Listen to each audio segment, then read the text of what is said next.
Oi, gente! Para quem não me conhece, eu sou Karina Barbosa e faço medicina na Universidade Federal de Uberlândia.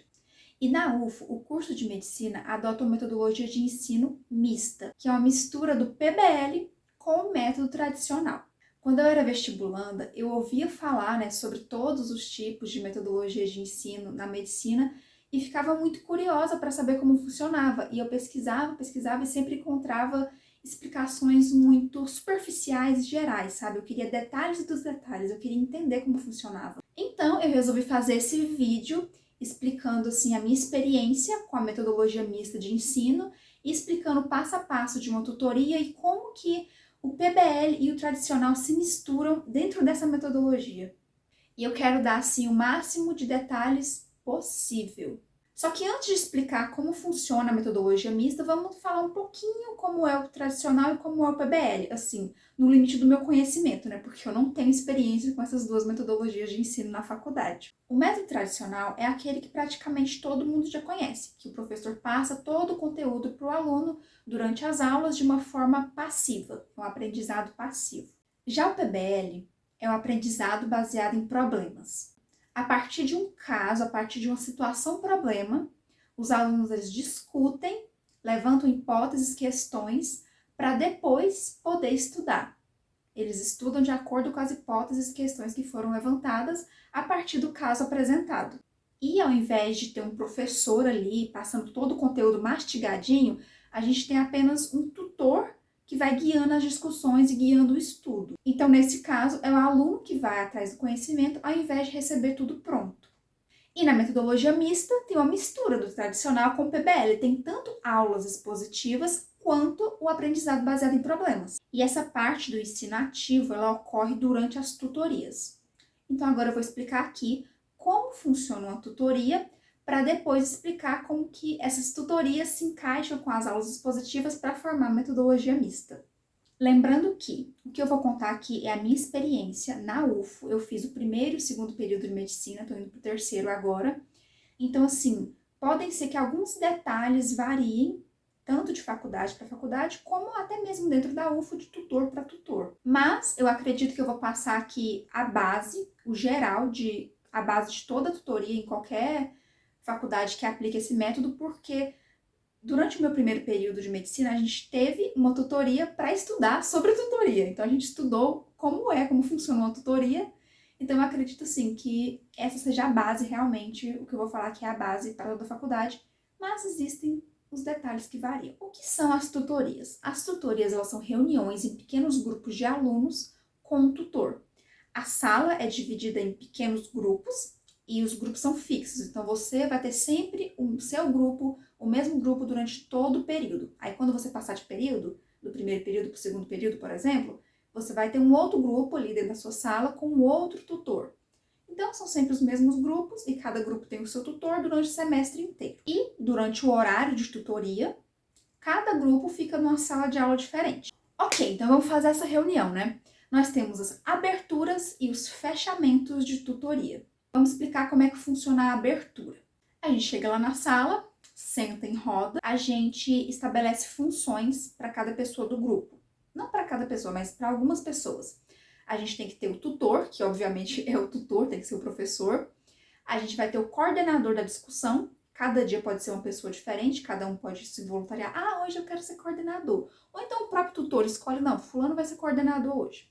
Aí tem que ter o timer e o relator.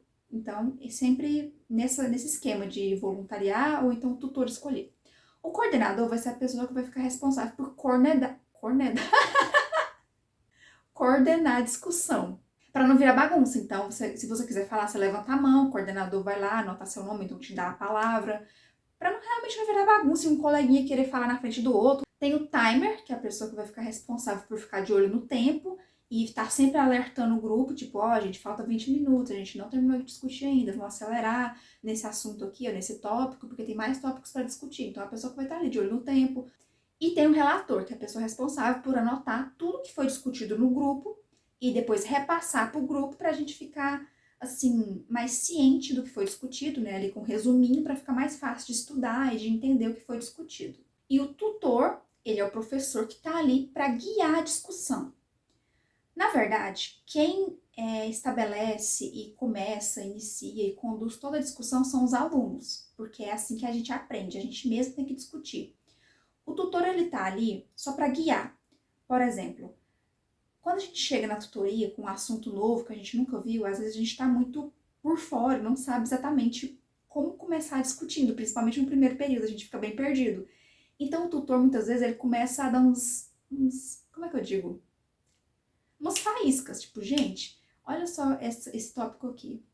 Acho que isso aqui é importante, né? A gente poderia discutir sobre isso.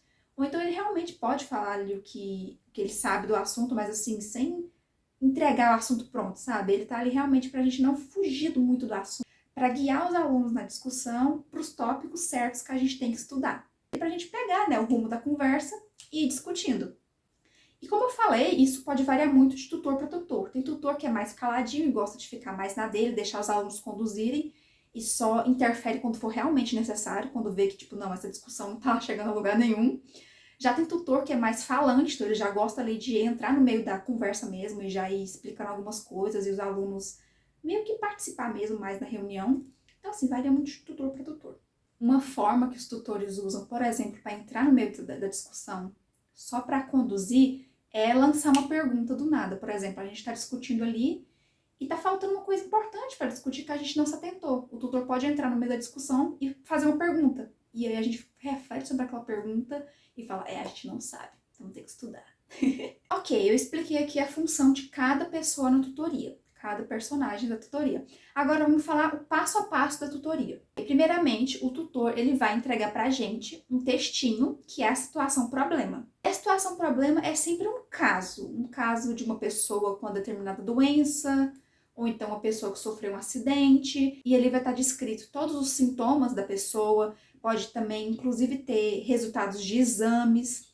Ali vai estar descrito também não só essa questão biológica, né, tipo como a pessoa está se sentindo, sintomas e exames, mas também como que essa doença ou esse acidente afetou a pessoa no dia a dia, quais são os problemas que ela está enfrentando. Como se fosse realmente um paciente que chegou ali para você falando tudo, né, relatando os sintomas e como isso está afetando a vida dele. Eu até pensei em trazer aqui uma situação problema para vocês verem, para vocês lerem, verem como é, mas eu decidi não fazer isso por um motivo. Porque assim, na medicina a gente tem que ter muito cuidado com o que a gente compartilha na internet.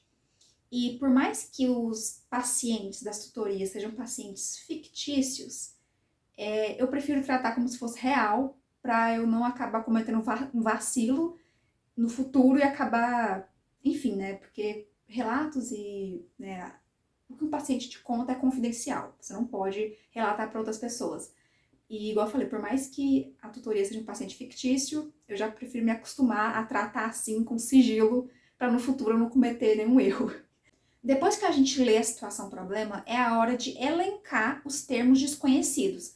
Muitas vezes as tutorias elas trazem uns termos técnicos e termos médicos que a gente ainda não conhece, principalmente nas primeiras tutorias. Então, se tem alguma palavra ali que a gente não sabe o significado, a gente pode pontuar e ali o relator vai colocar no resuminho.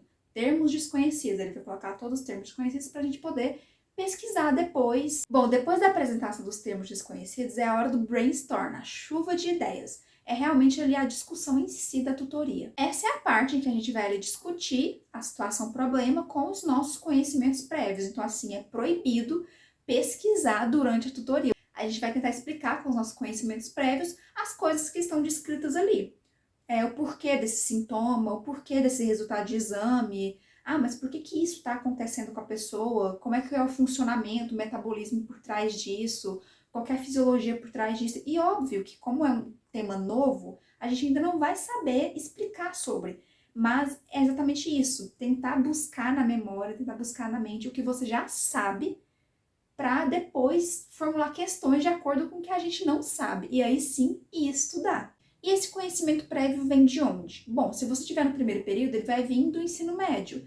E aí, à medida que você vai avançando nos períodos, você vai tendo mais conhecimentos prévios para poder discutir as tutorias. Mas esse conhecimento ele pode vir também de leituras que você fez à parte, de documentários, séries, filmes que você assistiu, até mesmo de casos da família que você sabe alguma coisa sobre, se você quiser relatar. a experiência de algum familiar seu e como ele lidava com tal doença, já serve também de base para discussão, inclusive para poder dar insights, tipo, nossa, o parente do fulano sentiu uma coisa diferente do que está escrito aqui, por que será? Será que tem variação? Então, depois da chuva de ideias, depois que todo mundo ali falou o que sabe sobre o assunto e formulou as hipóteses, é hora de elaborar as questões de aprendizagem, que são as perguntinhas que a gente vai ter que responder durante o estudo para apresentar na próxima tutoria. E essas questões, elas vão ser baseadas naquilo que a gente não conseguiu discutir, não conseguiu responder durante a abertura. Aquilo que a gente não conseguiu responder e que seja importante para a gente estudar. É nessa hora que o tutor é muito importante também para poder guiar a elaboração das questões. Porque muitas vezes a gente não soube explicar certas coisas, mas que não tem problema, não é importante pra gente agora, por exemplo. Ou então pode acontecer o contrário, tem uma coisa ali muito importante que foi discutida, que a gente não se atentou, e o tutor fala, não, isso aqui, ó, tem que colocar na questão de aprendizagem também. Resumindo, gente, a questão de aprendizagem é para responder o que a gente não conseguiu, o que a gente não sabe ainda, mas tem que ser algo importante naquele momento de formação. E geralmente essas questões não vão abordar só os aspectos biológicos, de discutir fisiologia, metabolismo. Eles também podem abordar ali questões mais sociais, né? Porque essas questões sociais afetam a saúde do indivíduo, pode abordar também questões de funcionamento do sistema público de saúde. Mas, como eu disse, pode variar de tutor para tutor. Porque, por exemplo, o tutor do segundo período, do meu grupo do segundo período, ele gostava de focar mais só nos aspectos ali biológicos, porque ele achava que era a parte que a gente tinha que aprender ali, que o resto a gente aprendia com as outras aulas, né? Que tinha à tarde, saúde coletiva e essas coisas assim do tipo. Enfim, cada tutor é um tutor. Ok, elaboramos as questões. Qual o próximo passo da tutoria? Esse próximo passo não é todo tutor que adota. Esse varia bastante, eu já percebi. Que é a hora da relatoria, que é a hora que o relator vai ler o resumo que ele fez para todo o grupo ouvir e, ok, fechar a discussão. Muito tutor não adota esse passo, pula essa parte e fala para o relator simplesmente mandar depois o resumo no grupo, por exemplo. Manda lá no grupo de WhatsApp, todo mundo lê e fica ok. Mas enfim, né, como eu falei, cada um é cada um. E depois da relatoria é a hora do feedback, que é o momento em que cada um vai dar ali seu feedback, falar o que achou da reunião, fazer elogios ou então sugestões de melhora para as próximas reuniões. E podem ser, assim, sugestões e elogios a qualquer aspecto da reunião, tanto das funções exercidas do coordenador, timer, ou então realmente ali a forma como a reunião foi conduzida, ou então falar, tipo, gente, eu não gostei muito dessas questões, ficaram meio ambíguas, a gente pode elaborar questões mais diretas da próxima vez. Enfim, qualquer coisa que você tiver para comentar ali, é a hora de comentar, o feedback. E assim a gente fecha a abertura da tutoria. Ok, depois da abertura da tutoria, cada um por si, cada um vai estudar na sua casa ali, no horário que tiver para estudar. E esse estudo, essa pesquisa sobre o tema da tutoria, tem que ser em fontes confiáveis, não pode ser em qualquer site, porque o tutor não vai aceitar. Até porque quando você vai apresentar o tema lá no fechamento, você tem que apresentar de onde você tirou aquela informação. E você pode estudar por livros ou artigos científicos. Só que os tutores, eles insistem e eles preferem que a gente estude por artigo científico. Isso porque os artigos científicos, eles trazem informações mais atualizadas do que as que estão no livro e também muitas vezes mais completas. E uma grande questão desse estudo por artigos científicos é que se você souber inglês, ajuda muito. É obrigatório saber inglês? Não, você vai conseguir estudar só em português também. Mas em inglês você encontra muito mais informação. E uma dica para quem tem o inglês assim mais ou menos, ainda não tá bom no inglês, é esse sitezinho aqui. Eu vou deixar o link na descrição e aqui tá só o símbolo para ilustrar para vocês, que é um site que traduz documentos do inglês para o português. Você joga o PDF lá e ele te entrega um PDF todo traduzido. E mais uma dica, que é o meu método de estudar para tutoria, que foi um método que eu adotei a partir do segundo período. Assim, quando você vai direto nos artigos científicos para estudar, muitas vezes você fica perdido, porque você não encontra ali fácil o artigo que responda o que você está procurando. Então, o que eu passei a fazer? Eu pego um livro que tem o assunto que eu quero estudar, a doença que eu tenho que estudar, e leio todo o capítulo do livro. Ali eu já vou ter uma ideia geral do que eu preciso saber. Aí, a partir do livro, a partir da ideia geral, é que eu vou buscar o específico e o aprofundado nos artigos. Estudar assim, ao invés de ir direto procurando um monte de artigo, economizou muito tempo para mim, sabe, na hora de estudar para as tutorias. Mas não foi toda a tutoria que eu encontrei em livro, não. Tinha certos assuntos de tutoria que eu tive que ir direto nos artigos, porque eu não encontrei nenhum livro ali fácil e disponível que tivesse o assunto para mim estudar. Mas quando você encontra em livro, eu prefiro fazer assim. Uma semana depois que todo mundo já estudou para a tutoria, é a hora do fechamento, fechar aquele assunto. E no fechamento da tutoria, a gente vai apresentar o que a gente estudou. E na hora de apresentar as respostas das questões, você é livre para fazer da maneira como você quiser. Se você quiser simplesmente falar, ou se você quiser apresentar um slide para ficar mais ilustrativo, ou fazer um esquema, um desenho no quadro, aí é livre. Cada um explica da maneira que achar mais confortável e mais fácil para os outros entenderem. E da mesma forma que na abertura, o fechamento é uma discussão livre. Você não precisa chegar lá e apresentar tudo que você estudou. Até porque se você fizer isso, seu coleguinha fica sem ter o que falar. Cada um ali vai falar um pouquinho, não pode falar demais para deixar espaço para os outros apresentarem também um pouco do que estudaram. Muitas vezes não dá para fechar todo o assunto num fechamento só. Então a gente costuma ter 2 fechamentos. E como é o passo a passo do fechamento? Bom, no fechamento a gente começa ali apresentando os termos desconhecidos. Na verdade, alguns tutores, eles preferem começar o fechamento lendo de novo a situação problema, para a gente recordar do que a gente está falando. Outros já preferem ir direto ali para a apresentação. Ok, então a gente começa ali definindo, né, os termos desconhecidos. Lembra que lá na abertura a gente viu que tinha muitos termos técnicos que a gente não sabia o significado. Então é a hora ali da gente apresentar o significado desses termos, se eles não tiverem sido apresentados na abertura, porque eu esqueci de falar.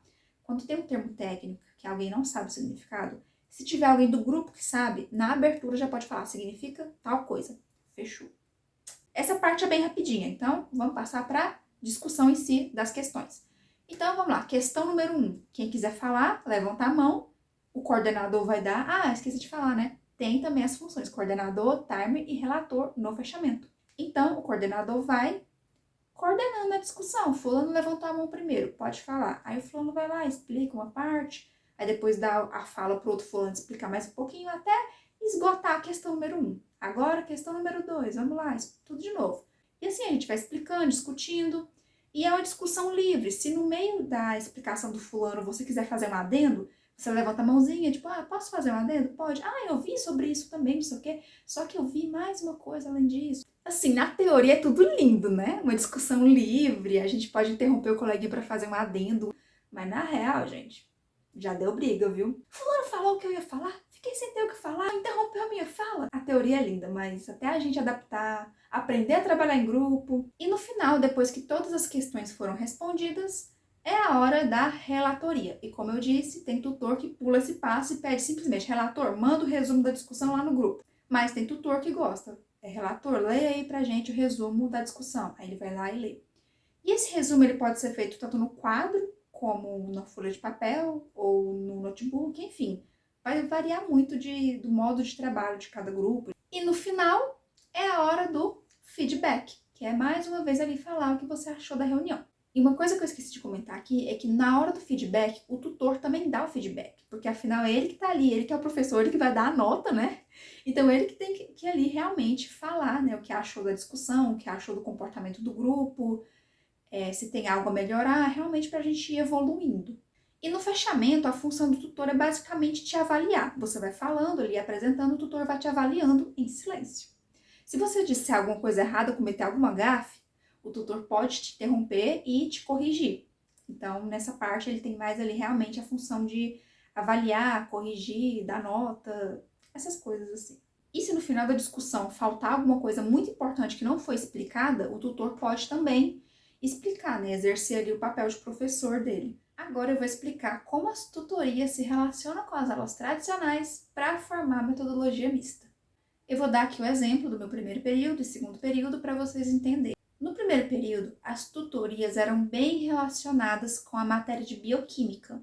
Por exemplo, na bioquímica tem um assunto que é o metabolismo dos lipídios, que você vai aprender como o nosso corpo digere e metaboliza as gorduras. Aí lá na tutoria vai ter um assunto, um caso, por exemplo, de uma pessoa com dislipidemia, que é colesterol alto, triglicéridos alto, que são doenças relacionadas a uma disfunção do metabolismo das gorduras. Então, na bioquímica você vai aprender como as coisas funcionam e na tutoria você vai ver uma doença relacionada àquilo.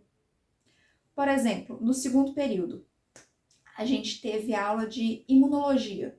E aí a gente vai e tem uma tutoria sobre alergia. A gente aprende imuno, como o sistema imune funciona. E a gente tem na tutoria uma doença do sistema imune, que é a alergia. E depois que o assunto na tutoria é fechado, a gente tem uma aula que vai comentar um pouco sobre o que a gente viu na tutoria. Então a gente não fica com o assunto ali, só na tutoria. Depois a gente vai ter uma aula com o professor que vai abordar, né, ali a questão fisiológica e metabólica daquilo que a gente viu na tutoria. Como a gente já estudou, já viu na tutoria, a gente vai para a aula mais preparado, realmente ali para complementar o que a gente já estudou. E, inclusive, o que a gente estuda na tutoria cai nas provas. Então, por exemplo, lá em neuro, a gente teve uma tutoria sobre trauma raquimedular. Então, lá na prova de neuro, vai ter uma questão sobre trauma raquimedular, porque a gente viu isso na tutoria. Uma pergunta que me fizeram no Instagram uma vez é como que funciona a carga horária da metodologia mista. Como que fica distribuída essa questão das tutorias e das aulas. Então eu vou mostrar para vocês a grade horária do primeiro período e do segundo período para vocês terem uma noção de como era distribuído. Bom, gente, eu peguei no site da faculdade a grade horária do primeiro período. E essa parte que eu circulei de vermelho e de verde eram os horários de tutoria. O restante era horário de aula. E se você quiser entender direitinho como é que essa grade horária funcionava com as aulas e tal, eu tenho alguns vídeos aqui no meu canal falando tudo sobre o primeiro período e tudo sobre o segundo período. Vou deixar no card para vocês. Nesse horário que eu circulei de vermelho, era o horário que a gente tinha para tutoria. Então vamos supor que nessa segunda-feira era um horário de abertura. Então a gente fazia a abertura nesse horário. Aí quando era na sexta-feira, nesse horário circulado de verde, era um horário vago para a gente poder ficar em casa estudando para tutoria. Aí na próxima semana, na segunda-feira, ali naquele horário vermelho, a gente fazia o fechamento. E se não desse para fechar o assunto todo na segunda-feira, a gente fechava o restante na sexta. Então funcionava assim, sempre depois de uma abertura, tem um horário reservado para estudo e depois fechamento. Agora, essa foi a grade horária do meu segundo período e funcionava da mesma maneira, só que em vez de ser na segunda e na sexta, era na terça e na quinta. Mas não é só com as tutorias que o PBL se manifesta ali na metodologia mista. Tem outras coisas também que eu ainda vou explicar. Para quem viu o vídeo sobre os períodos vai entender bem o que eu estou falando. O curso era dividido em eixos, então a gente tem um eixo ali que são as matérias mais de biológicas, tem outros eixos que são mais de humanas, digamos assim, tipo saúde coletiva, o eixo reflexivo, que são eixos para discutir questões mais sociais, éticas e questão do funcionamento também da saúde pública. As tutorias, elas se relacionam com as matérias biológicas. Mas dentro desse eixo de humanas, a gente também tem a metodologia mista. Na verdade, na UFO, os eixos de humanas, eles são muito mais metodologia ativa, porque como é que funciona? Ao invés de a gente ter ali uma aula sobre atenção primária, uma aula sobre SUS, uma aula sobre ética médica, a gente fica responsável por assistir alguns vídeos, assistir uns filmes, ler textos, livros. E a partir dessas coisas que a gente assiste e lê, a gente faz ali discussões, faz trabalhos para apresentar em sala de aula ou simplesmente para entregar. A gente também tem que responder algumas questões, enfim, são diversas atividades que a gente realiza em grupo ou individual, a maioria são em grupo. A gente também tem aulas expositivas, mas assim, bem poucas. Como eu disse, esses eixos mais de humanas na UFO, eles são bem mais ativos do que metodologia tradicional. Mas não tem tutoria, são simplesmente ali atividades e trabalhos para a gente realizar. E agora, para finalizar esse vídeo, eu vou falar aqui a minha opinião sobre essa metodologia mista. E como opinião é opinião, né? Pode variar. É o que eu acho. Assim, na minha opinião, essa mistura de ativo com tradicional para as matérias de biológicas, eu acho que agrega bastante. Porque a gente vê ali, né, numa forma mais prática, aquilo que a gente está estudando em fisiologia, por exemplo. E fica mais fácil da gente guardar aquele conhecimento a longo prazo se a gente tem associação com uma coisa mais prática, mais real, mais cotidiana, que são, no caso, ali, as doenças. Mas é óbvio que tem um lado negativo também, que fica bem mais pesado, porque a gente tem que conciliar o estudo para as tutorias com o estudo para as matérias. E o que acontece muitas vezes quando você não está acostumado com esse ritmo, e eu considero que eu ainda estou me acostumando, eu estou mais acostumada que no primeiro período, mas assim, ainda estou me acostumando, é que muitas vezes, como a tutoria é algo urgente, tem prazo, você às vezes foca muito na tutoria e algumas matérias ficam ali acumulando. E aí chega perto da prova, fica um pouco pesado. Mas assim, é tudo questão de se acostumar e aprender a lidar com a rotina, mas realmente pesa um pouquinho. Então tem um lado positivo e tem um lado negativo. Eu acho que depende também muito da sua forma de aprendizado. Por exemplo, eu, desde a época da escola, eu tinha muita dificuldade de aprender com alguém falando para mim. Quando o professor estava simplesmente ali explicando, ficava muita lacuna. E aí, quando eu ia estudar sozinha em casa, eu sentia que eu aprendia muito mais do que realmente ali com uma aula expositiva. Eu usava muito mais a aula como uma base para mim realmente aprofundar depois. Então, assim, no meu caso, a metodologia mista realmente é vantajosa, porque eu gosto dessa coisa de realmente eu ir atrás do conhecimento. E na tutoria, quando a gente vai discutindo, levantando hipóteses, eu tenho a impressão que o meu aprendizado flui muito melhor. Então, opinião é opinião. Depende muito da sua forma de aprender e é isso. Já para as matérias mais de humanas, eu sinceramente não gosto dessa metodologia ativa. Porque além de pesar, né, ali com a carga de trabalhos e atividades que a gente tem que fazer, tem a questão de que eu acho, pelo menos para mim, essa parte mais de ética, de questões sociais, é uma coisa muito mais abstrata para mim conseguir absorver a partir de uma discussão, entende? Eu acho que se realmente eu tivesse uma aula ali com os conceitos de ética, com os conceitos de violência em relação à saúde, eu teria muito mais retenção do que se eu simplesmente ficar fazendo uma tarefinha em um trabalho, um slide para poder apresentar. Isso realmente não me ajuda a aprender. Então, mais uma vez, essa é a minha opinião, a minha forma de aprender. Eu acho que eu preferiria uma forma mais tradicional para questões sociais e realmente manter essa questão mais ativa e mista para as matérias de biológicas.